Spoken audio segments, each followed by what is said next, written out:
नमस्कार, मैं सौरभ शुक्ला और आप देख रहे हैं न्यूज़ 18। खाड़ी देशों से इस वक्त एक बहुत और डराने वाली खबर सामने आ रही है कि दुनिया की लाइफलाइन कहे जाने वाले स्ट्रेट ऑफ हॉर्मुज पर ईरान ने अपना शिकंजा पूरी तरह कस लिया है। ईरान ने दो टूक चेतावनी दे दी है कि अब ये रास्ता बंद है।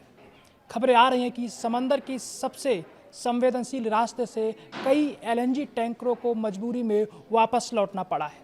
हालात इतने तनावपूर्ण हैं कि यूकेएमटीओ ने जहाज़ों पर फायरिंग की घटनाओं की पुष्टि की है। लेकिन सबसे ज़्यादा चौंकाने वाला है ईरानी नेवी और एक जहाज़ के बीच हुई बातचीत का वो ऑडियो जो अब पूरी दुनिया के सामने है। इस वायरल ऑडियो में ईरानी नेवी का अधिकारी साफ लहजे में कह रहा है कि हॉर्मुज बंद है और याद रखना ये किसी इडियट के ट्वीट करने से दोबारा खुलने वाला नहीं है।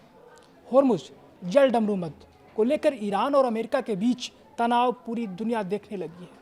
ताज़ा घटनाक्रम में ईरान की नौसेना ने एक व्यापारिक जहाज को साफ संदेश दिया कि यह जलमार्ग अभी भी बंद है और इसे सिर्फ मुस्तफा खमेनी जो ईरान के सर्वोच्च नेता हैं उन्हीं के आदेश पर ही खोला जाएगा।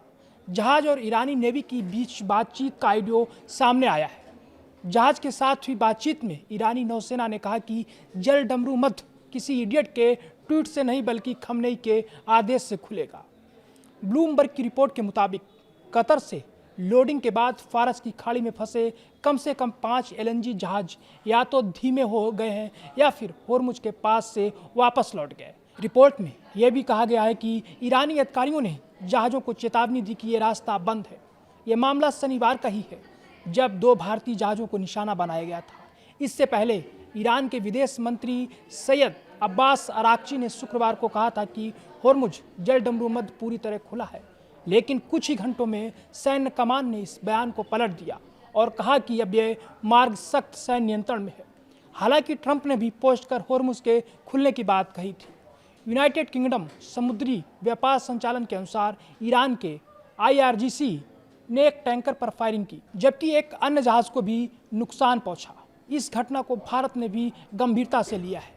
भारत के विदेश मंत्रालय ने ईरान के राजदूत को तलब किया क्योंकि 2 भारतीय झंडे वाले जहाज़ों पर भी फायरिंग की खबर सामने आई थी।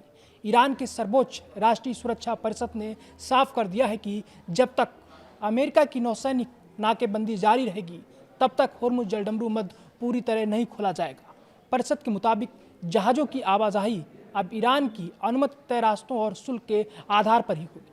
अमेरिकी सेंट्रल कमांड के मुताबिक नाकेबंदी के बाद अब तक 23 जहाज़ों को वापस लौटाया जा चुका है। वहीं राष्ट्रपति डोनाल्ड ट्रंप ने साफ शब्दों में कहा है कि जब तक समझौता नहीं होता यह प्रतिबंध जारी रहेगा।